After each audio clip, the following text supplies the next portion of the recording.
C'est toi que nous adorons et c'est de toi que nous implorons aide. Guide-nous sur le droit chemin, le chemin de ceux que tu as touchés de ta grâce et non de ceux qui ont encouru ta colère et ni des égarés. Ceci était la sourate d'ouverture dans le Coran. Au nom de l'association des étudiants musulmans à LSU et du Centre islamique à Bâton Rouge, je vous souhaite la bienvenue à notre conférence de ce soir. Nous considérons en tant qu'étudiants à LSU que la conférence de ce soir, dont le sujet est en réponse à frère Swagat, Mohammed, que la paix soit sur lui, dans la Bible, ce sera le thème de notre conférence de ce soir. Nous sommes heureux de votre présence parmi nous et avant de commencer l'événement de ce soir, je voudrais vous présenter rapidement notre conférencier. Il est docteur en théologie comparative et directeur du Centre de propagation islamique à Durban, en Afrique du Sud. Et il mène depuis longtemps une grande activité au sein de la communauté musulmane. Il est également l'auteur de plusieurs ouvrages, dont Le Christ dans l'islam, La Bible est-elle la parole de Dieu, Ce que la Bible dit à propos de Mohammed, que la paix soit sur lui, La réponse de l'islam au problème racial et Notre Coran, le miracle ultime. Je vous prie d'accueillir chaleureusement frère Ahmed Didat, notre conférencier de ce soir.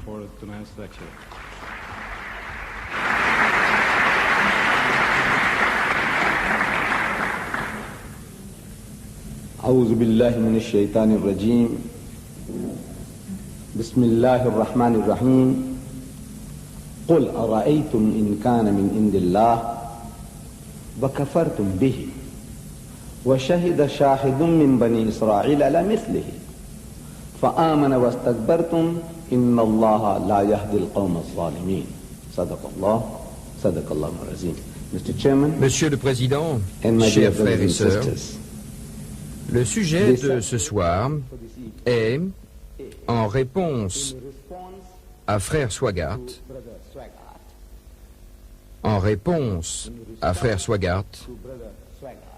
Mohammed, que la paix soit sur lui, dans la Bible.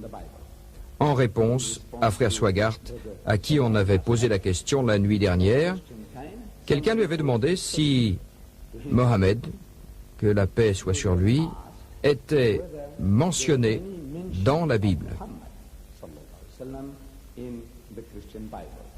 Écoutez la réponse de frère Swagat. En général, toutes les religions cherchent à retrouver la Bible dans leur doctrine. Et c'est le cas du Coran. Le Coran prétend que la venue de Mohammed est annoncée dans la Bible. Mais Mohammed n'est pas cité dans l'Ancien Testament. Bref, il a dit non, il n'existe aucune mention de Mohammed dans la Bible.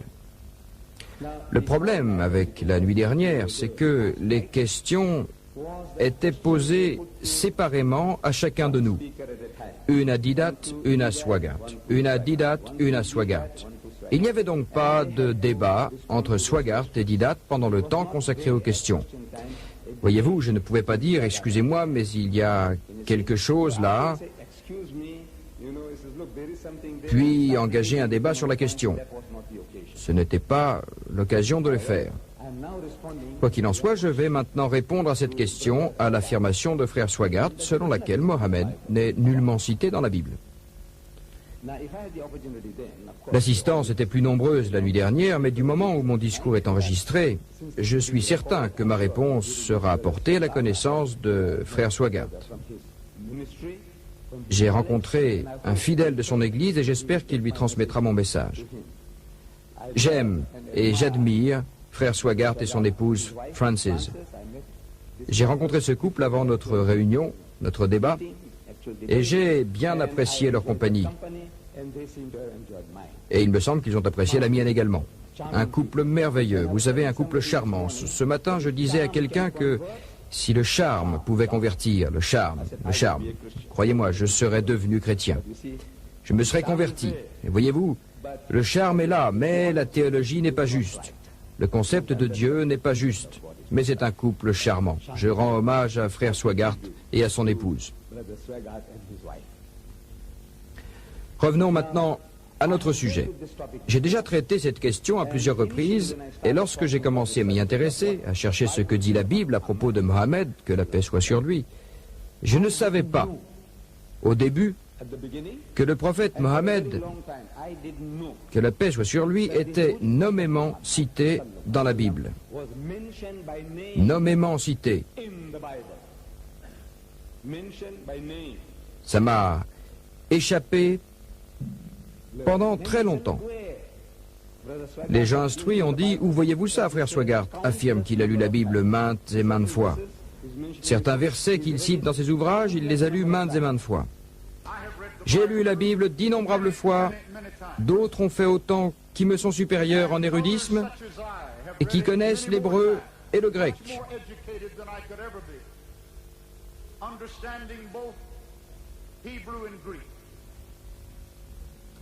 Et malgré ces lectures innombrables, frère Swaggart n'a rien vu. Est-ce possible? Je vais vous expliquer comment je vois les choses. D'abord, Mohammed est nommément cité. Dans les manuscrits primitifs, le Vieux Testament, selon les autorités religieuses de l'Église, fut conservé en hébreu et le Nouveau Testament dans des manuscrits grecs, en langue grecque. Dans l'Ancien Testament, Cantique des Cantiques, chapitre 5, verset 16, nous lisons en hébreu. Je suis certain que frère Swaggart appréciera car je l'ai entendu dire qu'il connaissait l'hébreu et qu'il connaissait le grec. En hébreu, nous lisons donc ceci. Cantique des Cantiques, chapitre 5, verset 16, le mot Muhammadin se compose de Mohammed et Im.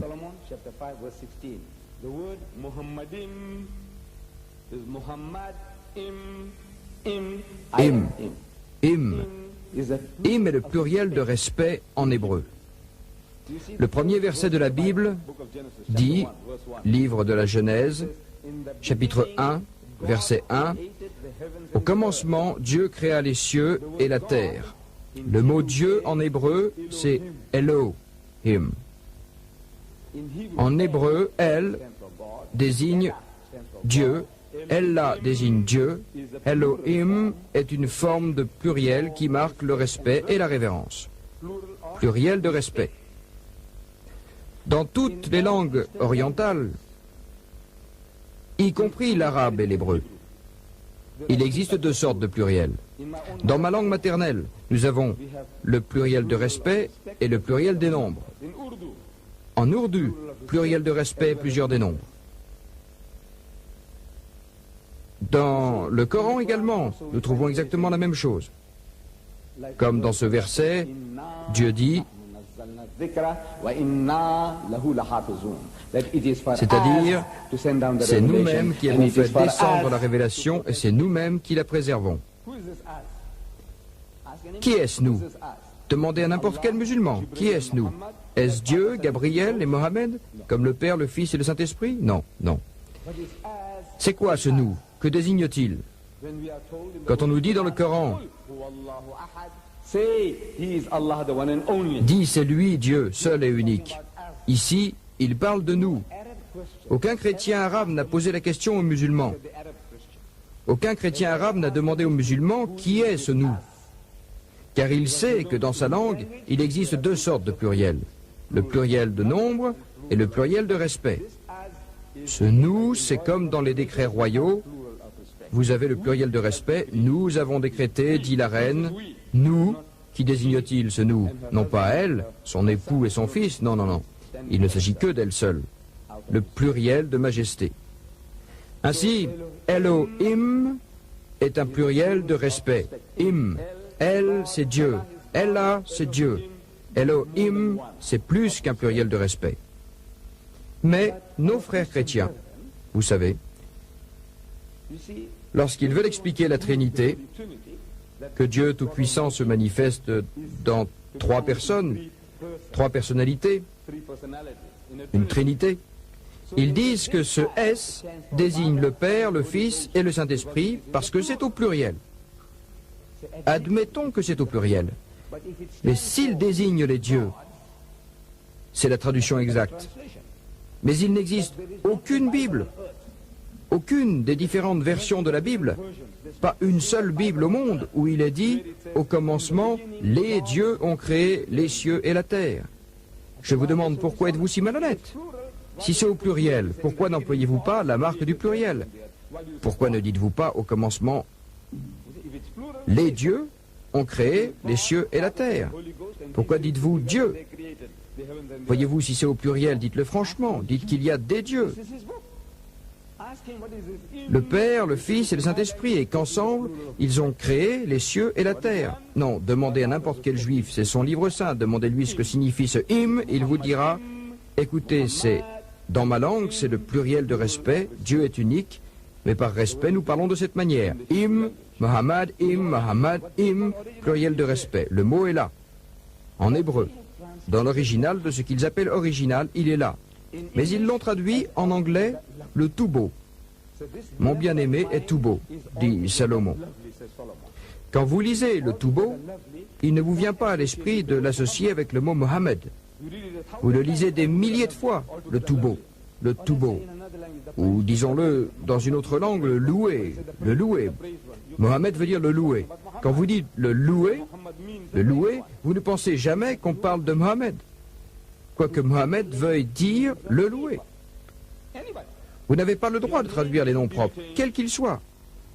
Votre nom ne doit pas être changé. Monsieur Noir est Monsieur Noir, même s'il est blanc.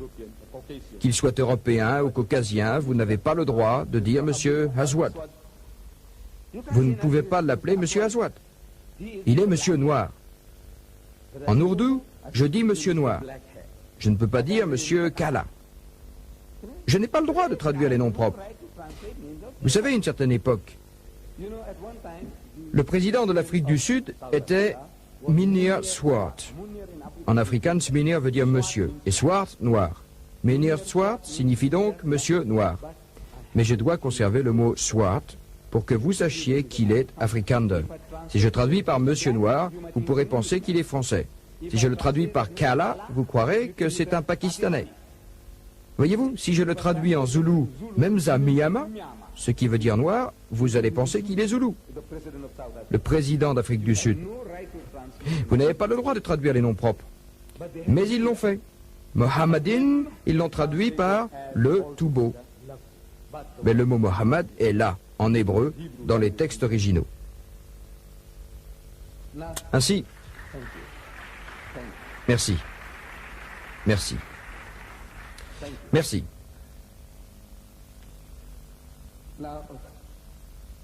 Si l'on analyse, pour vous montrer par d'autres preuves que la maladie était très répandue parmi les traducteurs de la Bible, en particulier dans le dogme chrétien,